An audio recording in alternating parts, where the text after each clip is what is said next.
Sonraki panelimize geçiyoruz. Bu 40 yılı aşkın sürede kalbimin attığı turizmle ilgili olacak. Sürdürülebilir turizmle ilgili olacak. Çok değerli konuşmacılarımız var burada. Global Sustainable Tourism Council Chairman Luigi Cabrini. Signor Luigi. Hello, sir. Welcome. Welcome. Please. Sürdürülebilirlik çerçevesinde hem turizmin dünyada nereye gittiğini, beklentilerin, yaklaşımların neler olduğunu konuşacağız. Luigi, we will be very pleased to hear from you about GSTC and how you cooperate with the tourism industry in terms of sustainability measurements and sustainability transformation. Thank you very much. I will move here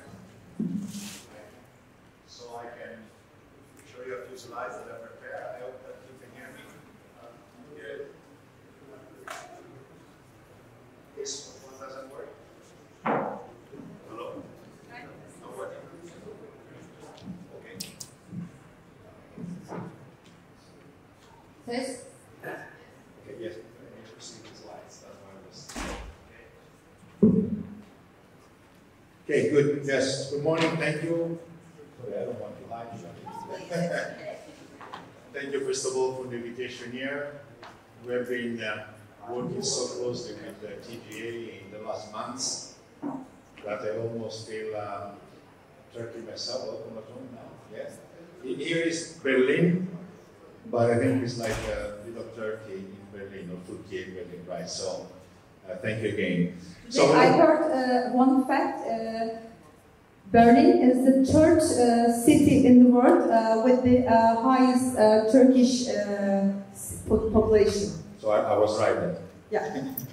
So let me talk to you about the GSTC. So we are an NGO. We are registered in the United States. As you know, there are many organizations working in sustainable tourism, but I think what we try to do different from others is this program of setting standards in sustainable tourism. And next slide, please.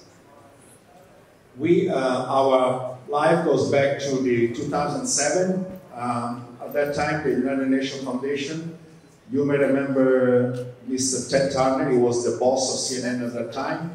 He had $1,000 million that wanted to allocate to projects that had to do with the United Nations, but they were not really fitting into the mandate of the United Nations. So his staff thought that, no, can you go back? I think you went too many slides. One back, please. Okay, so we then received funding from the United Nations Foundations, and two of the UN organizations more importantly for sustainability, United Nations Environmental Program and UNWTO, World Organization for Tourism, were part of the funding members, together with a number of NGOs. I only mentioned the Rainforest Alliance. Next. So we have a great variety of members. Of course, TGA, a new member, but very important for us. We have today about 35 governments that have joined GSTC through the Ministry of Tourism or through the Secretariat. You have them from Asia, from Latin America, from Europe. You can see Sweden, you can see Japan. And we also have, I would say, many tourist giants. You can see TUI, Intercontinental Group, Hilton. You can see Japan Airlines, Airbnb. And so we think that we're doing something right, because we are a small organization, and those organizations will not join us just to put that in a visit card. It's because they see an interest in the programs and in the mechanism we are proposing to them. Next. So all our work is based on what I said before, the standards, or what we call the global criteria.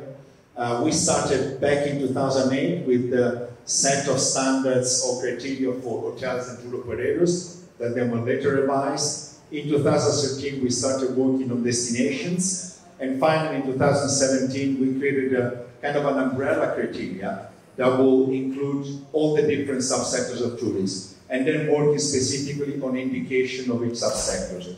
Today we're in fact working on MICE, on meeting incentive, conference and events, and we'll soon start working on attractions.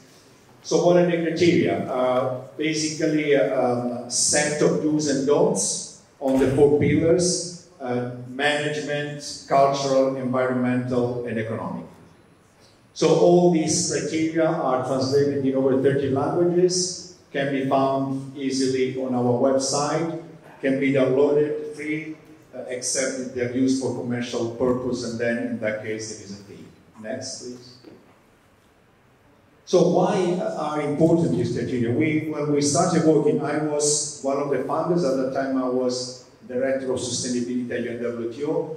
So we looked at all the literature existing about indicators. We looked at all certification programs, and we tried to extract the essence of what sustainability means, so that it is at the same time comprehensive, but easy to understand in the language that can be applied, can be understood not only by academics, but also by a small hotelier or by people working on destinations. So I think the globality is because they can apply to different countries, they can apply to advanced as well as developing destinations, for urban, rural, and natural areas, and we focus as well on issue of traditional communities. We, in our standards, put a lot of focus on the community as basically being the most important actor in the management of tourism. Next. So we are closely linked with the Sustainable Development Goals, as you know, that were created by the United Nations and set for the year 2030. Next.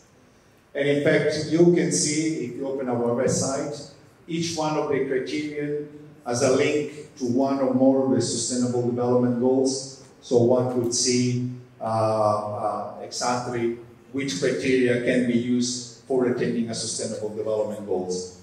Tourism is explicitly expressed in 3 of the Sustainable Development Goals, but due to the transversality of the tourist sector, and as you can see in this example, every action can in fact contribute, if well-managed tourism, to the attainment of a Sustainable Development Goals. Next. So one of the most important programs we were focusing on was on strengthening certification in tourism. Tourism is a sector where the percentage of products certified is much smaller than in other sectors like wood with the Forest Stewardship Council, or coffee or food. But what did we find out? We found out that there were close to 200 certification programs in tourism at that time, and there was a certain confusion in the market. For the travelers, having so many labels, so many messages, and sometimes some doubts about the credibility of those labels, put us to reflect on how can we do to create a common language, a common understanding, and increase their credibility in the market. Next. We then created we then created a program that we now call Assurance Program. And basically what we do with that, there are certification programs that voluntarily approach us, and so far there were about 80 of them. At the first step, we look at the wording of the standards. We see if the standards that they use to audit and certify are in fact comprehensive of all the issues that I forgot to say that the criteria are a result of public consultations, therefore it's not only an expert group result, but is somehow summarizing what is the thinking globally about sustainability. So that would, no, can you stay on that previous one, please? Go back. Yeah. And then we have a second stage, which is, I think, the more complex and the most difficult. We're looking not only at the wording of the standards, but we look at the processes that a certification program uses to certify hotels, tour operators, destinations, etc. And so we have a very detailed accreditation manual. We make reference to several ISO standards. And while today we have over 65 recognized programs, we only have a handful of accredited programs, which gives you an idea a bit about the difficulties. This is why. One, because I would say certification in tourism is younger than other sectors, and two, because I would say the supply chain of tourism is much more complex than wood. I mean, having a chair, certifying a chair is very much easier than certifying, a destination that includes a number of actions and a number of actors. Next.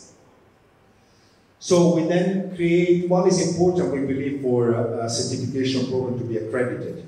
Because those hotels or destinations certified by an accredited, GSTC accredited, can then use GSTC logo and can participate in program of market access. We believe that sustainability will be able to succeed only when it's displayed in the market in a way that is visible, accessible, and that everyone that intends to travel sustainably should be able to find whether an hotel is sustainable, a destination is sustainable.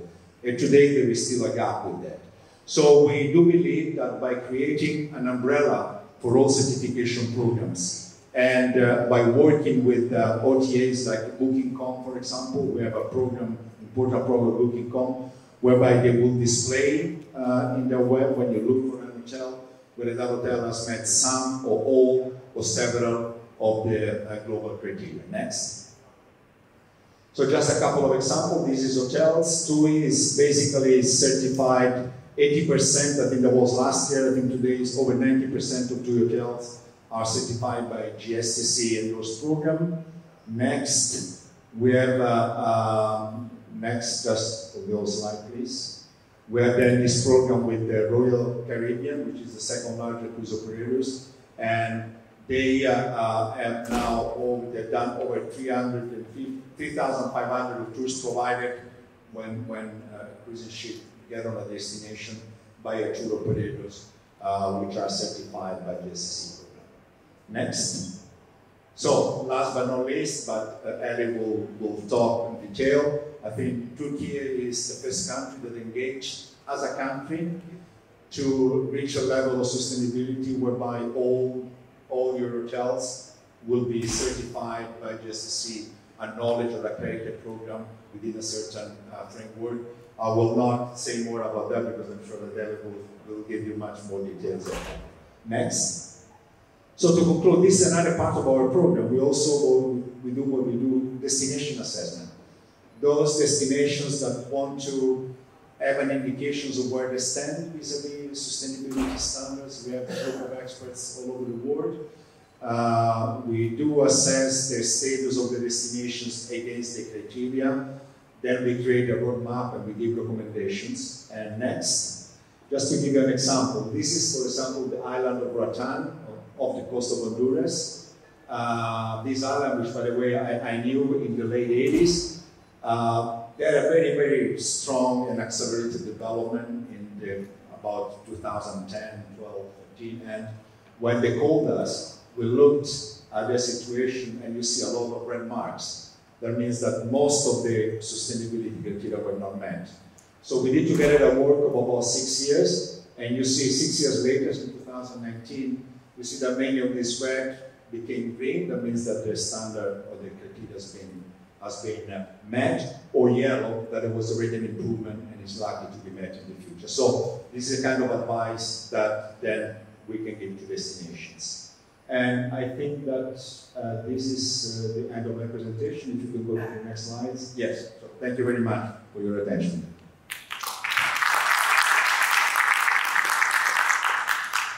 Thank you very much, Luigi.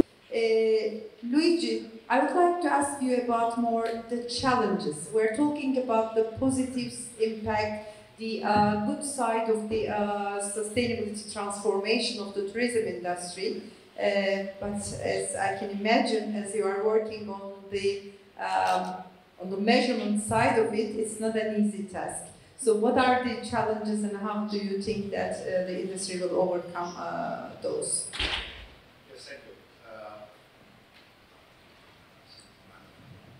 Just allow me just to make a couple of comments on the intervention on the German Travel Association. It was mentioned climate. I was walking this morning in Berlin at the Brandenburg arch. It was a demonstration against climate action, inaction. So, and referring to, I think this was a key point, and that's what you were asking about the sensitivity, or I would say the ethical approach that many younger generation have toward tourism and their way of living. Booking.com, which I mentioned before, is a member of the SCC, made two important polls, two surveys, one in 2021 and one in 2023. 30 countries interviewing 25,000 travelers. What was the finding? First, as you mentioned a little before, the pandemics has increased a lot the attention to sustainability. I think people saw how fragile we are as human beings, how fragile is our planet, and probably that increased, I would say, the need to be more careful with our own action. But also, some say that they are not satisfied when they go, for example, to an hotel and they don't find, for example, that there is bins to recycle plastic and glass, etc. So those activities that one makes at his own house wants to find them in the destinations or in the hotel where we go. And I think this is also another key finding, and some, I think, at the base of our activities. I think there is not, some travelers think that there is not enough sustainable products option when they travel, and only a bit more than half, they think that they want to find a sustainable hotel, they can find it. So there is an issue, one, of increasing sustainability per se, and second, communicating sustainability. This is also very important because we tend to talk about sustainability more about saving for the owner, but we kind of neglect a bit the equation of sustainability versus quality. I think there is definitely an increase of quality tourism when you offer the local food, when you offer a bike cycle in a city instead of going around with the car. I think there is an increase in the quality. Now, challenges, I would say one of the challenges is to make sure that there is no greenwashing around. And that is a risk that is always present. I would say sometimes in good faith, sometimes in bad faith. There are organizations that use self-certifications or comments from their own clients to display what they believe. Well, I'm sustainable because Mr. X or Mrs. Y say that I'm. Sorry, this is not enough. You need to have a third party, someone that looks at you carefully, someone that is able, to identify exactly if what you say is true. And I think this is the challenge where we are on. It's not easy. We found, for example, in the world of certification, one common problem that there is often in the same organization, there is the coaching and the auditing. And I mean, these two activities needs to be separated. You cannot coach someone and then audit because there is an inherent conflict of interest. So this is something that you're working on. As I said, it's not easy. I think we are on the right track. And again, I think Turkey is an excellent example, and we hope that will be followed by other countries. But I think it's not an easy road to go through. Thank you very much.